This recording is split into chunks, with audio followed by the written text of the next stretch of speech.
Hello friends, welcome to Vishnu IAS. This is Raj Kumar. మీ అందరికీ తెలుసు we are coming up with very good current affairs on a regular basis. Last వీడియోలు కూడా చూసారని అనుకుంటాను. ఈ రోజు కూడా we'll be discussing few important concepts ఈ క్లాస్లో కూడా.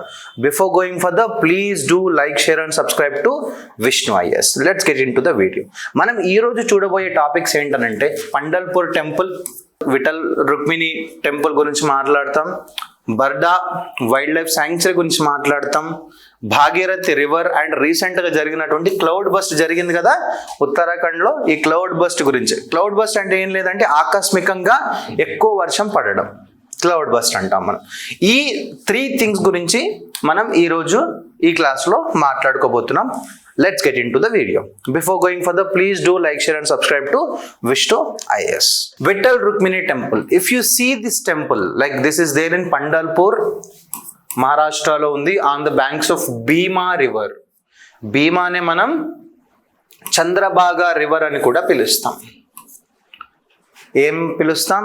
ఇది భీమా రివర్ ఒడ్డున ఉంది, దాన్నే మనం చంద్రభాగా రివర్ అని కూడా పిలుస్తాం. This temple is dedicated to lord Vithoba. It's Vithoba అంటే విష్ణు యొక్క ఫామ్, విష్ణు కృష్ణ యొక్క ఫామ్ అండ్ రుక్మిణీ దేవి వీళ్ళ యొక్క టెంపుల్ అన్నమాట ఇది. Vithoba and Rukmini Devi temple. It is one of the 108 అభిమాన క్షేత్రాస్ ఫర్ వైష్ణవైట్ ట్రెడిషన్. ఈ 108 టెంపుల్స్ ఏవైతే క్షేత్రాస్ ఏవైతే ఉన్నాయో విష్ణు మతస్థులకి, వైష్ణవైట్స్కి, దాంట్లో ఈ Pandharpur temple is also one of these 108 temples అన్నమాట. So this is very very very very famous temple in Maharashtra. ఠీకే, ఎందుకు సార్ ఇది న్యూస్లో ఉంది అని అంటే, రీసెంట్గా మనందరికీ తెలుసు మహారాష్ట్రలో మరాఠీ వర్సెస్ హిందీ డిబేట్ అయితే నడుస్తూ ఉంది. హిందీ మాట్లాడే వాళ్ళందరినీ మరాఠీ మాట్లాడాలి అని చెప్పి ఫోర్స్ చేయడం జరుగుతుంది. సర్లే, ఐ డోంట్ నో మహారాష్ట్ర నుంచి బయటకు పోయిన వాళ్ళందరూ ఏ రాష్ట్రాల్లో ఉన్నారో ఆ భాష మాట్లాడుతున్నారా లేదా అనేది మనం పక్కన పెడితే, మహారాష్ట్రలో ఉంటే కనుక మరాఠీ మాట్లాడాలి అని చెప్పి అయితే మనందరికీ తెలుసు. అదైతే డిబేట్ అది నడుస్తుంది. సో రీసెంట్గా ఏంటంటే పండర్పూర్లో కూడా హిందీ ఎక్కువ పెరిగిపోతుంది, మరాఠీ తక్కువ అవుతుంది అని చెప్పి గొడవ పెట్టడం జరిగింది. పండర్పూర్ టెంపుల్లో హిందీ ఎక్కువ డిమాండ్లోకి వస్తుంది, మరాఠీ ఎవరు మాట్లాడట్లేదు, మరాఠీ యొక్క డిమాండ్ అనేది తగ్గుతుంది అని చెప్పి ఇది ఒక గొడవ జరగడం అనేది జరిగింది అనమాట. Because demand for priority to Marathi, the local and traditional language of temple worship. Concerns over increasing Hindi usage seen as cultural dilution in Maharashtra. So this is the major concern anamata, because this highlights the linguistic sensitivities in religious spaces, intersection of regional identity, culture and worship traditions. So that is why this is in the news. Okay, let's understand more about this temple. ఈ టెంపుల్ని 1108-1152 మధ్యలో ఉన్నటువంటి హోయసాల ఎంపైర్లో ఉన్నటువంటి by king Vishnuvardhana build చేయడం జరిగింది, inspired by a devotee Pundarik అనే ఒక devotee, ఒక భక్తుడి ద్వారా ఇన్స్పైర్ అయ్యి ఈ హోయసాల ఎంపైర్కి చెందినటువంటి రాజు విష్ణువర్ధన ఈ టెంపుల్ని బిల్డ్ చేయడం జరిగింది. క్లియర్? 1237లో inscription of Hoysala king Veera Someshwara grants village for temple upkeep. ఆ టెంపుల్ని పెంపొందించడానికి ప్రతి టెంపుల్కి కూడా కొన్ని విలేజెస్ ఇచ్చేవారు ధనం కోసం, టెంపుల్ రన్ అవ్వడానికి. అట్లనే హోయసాల కింగ్ వీర సోమేశ్వర అనే వ్యక్తి 1237 సంవత్సరంలో కొన్ని విలేజెస్ని టెంపుల్కి ఇవ్వడం జరిగింది. సో దట్ ఆ విలేజెస్ ద్వారా వచ్చినటువంటి రెవెన్యూ టెంపుల్ యొక్క అభివృద్ధి కోసం యూజ్ చేసేవాళ్ళు. 13వ సెంచరీకి వచ్చేసరికి ఎక్స్పాండెడ్ ఇన్ ది హేమద్ పంథీ స్టైల్, అంటే టెంపుల్ ఆర్కిటెక్చర్ ఏదైతే ఉందో అది హేమద్ పంథీ స్టైల్లోకి మార్చడం జరిగింది. బట్ ఆ తర్వాత ఇన్వేడర్స్ వచ్చారు, దాన్ని డిస్ట్రాయ్ చేశారు. 17వ సెంచరీలో rebuilt in the Deccan style. Dome motifs కానీ, లోబ్డ్ ఆర్చెస్ కానీ డక్కన్ స్టైల్లో మళ్ళీ దాన్ని రీబిల్డ్ చేయడం జరిగింది with the support of Peshwas of Pune, Shindes of Gwalior and Holkars of Indore. అంటే మరాఠా ఎంపైర్లో ఉన్నటువంటి ఎవరైతే ఈ పీష్వాసు, సిండియాసు, గ్వాలియర్స్ ఎవరైతే ఉన్నారో, హోల్కర్స్ ఎవరైతే ఉన్నారో వీళ్ళు మళ్ళీ ఏదైతే డిస్ట్రాయ్ అయిన టెంపుల్ని మళ్ళీ రీబిల్డ్ చేశారు in Deccan style. 2014 for the first time in India to appoint women and people from backward communities as priest. ఇక్కడ ఉన్నటువంటి ప్రీస్ట్లు ఎవరైతే ఉన్నారో 2014వ సంవత్సరం నుంచి ఆడవాళ్ళని, ఆ తర్వాత బ్యాక్వర్డ్ క్లాస్ లోవర్ వర్ణాస్లో ఎవరైతే ఉన్నారో వాళ్ళని టెంపుల్ ప్రీస్ట్గా నియమించడం కూడా మొదలైంది. ఎక్కడ? ఈ పందర్పూర్ టెంపుల్లో. ఇక్కడ ఇంపార్టెంట్ థింగ్స్ ఏంటంటే Hemadpanti style is very very important. Getting my point? So first Hemadpanti style, ఆ తర్వాత Deccani style. Deccani style is a bit influenced by the Islamic architecture. అందుకే మనం you can see this arch. Hemadpanti style ఏదైతే ఉందో ఈ Hemadpanti style ఏంటంటే stone carving అనమాట.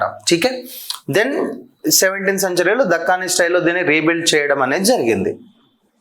Next comes Barda wild life sanctuary. ఇది గుజరాత్లో ఈ Barda wild life sanctuary is very very important because మనందరికీ తెలుసు Asiatic lion is there in Gujarat. ఈ ఏషియాటిక్ లయన్ వచ్చేసి గిర్ నేషనల్ పార్క్లో ఉండేది. సో గిర్ నేషనల్ పార్క్తో పాటు ఇంకొక సెటిల్మెంట్ని బిల్డ్ చేయాలి అని చెప్పి ఈ వైల్డ్ లైఫ్ శాంక్చురీని అయితే డెవలప్ చేయడం అనేది స్టార్ట్ చేశారు just to keep this Asiatic Lions. మనం చూస్తే ఇప్పుడు గుజరాత్లో Gir national park is here. ఇది గిర్ నేషనల్ పార్క్. బర్దా ఎక్కడ ఉంచారంటే ఇక్కడ. That means southern and western part. This is Barda, this is Gir National Park. Recently, the Ministry of Environment, Forest and Climate Change, in collaboration with the Forest and Environment Department, Government of Gujarat, celebrated the World Lion Day 2025 at Barda Wildlife Sanctuary. రీసెంట్గా world lion డేని ఈ particular wild life శాంక్చురీలో celebrate చేయడం అనేది జరిగింది. ఇది గుజరాత్లో ఉంది. రివర్స్ ఏమున్నాయి ఇక్కడ? Bileshwari river and the Jogri river ఈ వైల్డ్ లైఫ్ శాంక్చురీలో ఉండడం జరిగింది. If you see the ethnic communities, it is inhabited by the ethnic groups such as Maldharis, Bharwads, Rabaris and Gadhvis. Development projects ఈ వైల్డ్ లైఫ్ శాంక్చురీలో ఏం జరిగాయి సార్ అంటే the Gir Barda project was initiated by the state government in 1979 to establish Barda as the secondary habitat for the Asiatic lion. State government, Gujarat state government 1979లోనే ఈ గిర్ బార్దా ప్రాజెక్ట్ని అయితే initiate చేశారు. ఎందుకనంటే just to have a second home for this Asiatic lions. ठीक है. Next, if you see the flora, very rich hotspot with 650 plant species. 650 కంటే ఎక్కువ ప్లాంట్ స్పీసీస్ ఇక్కడ ఈ పర్టికులర్ వైల్డ్ లైఫ్ శాంక్చురీలో ఉండడం జరిగింది, including medicinal varieties like rayan, babul, ber, jamun, amli, gorad, bamboo, dhav and దుద్లో.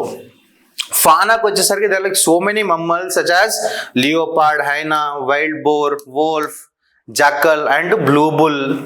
ఇవే కాకుండా there are like so many birds which are available in this wildlife sanctuary. మనం గుర్తుపెట్టుకోవాల్సింది ఏంటంటే గిర్కి ఒక ఆల్టర్నేట్ లాగా బర్దాని, గిర్ బర్దా ప్రాజెక్ట్ గుర్తుపెట్టుకోండి. This is very very important with respect to the exam point of view, environment point of view. Next comes Bhagirathi river. Cloud bust అంటే నేను చెప్పాను కదండి, సడన్ గా కుంభవృష్టి, సడన్ గా హెవీ వర్షం అనేది పడడం అన్నమాట.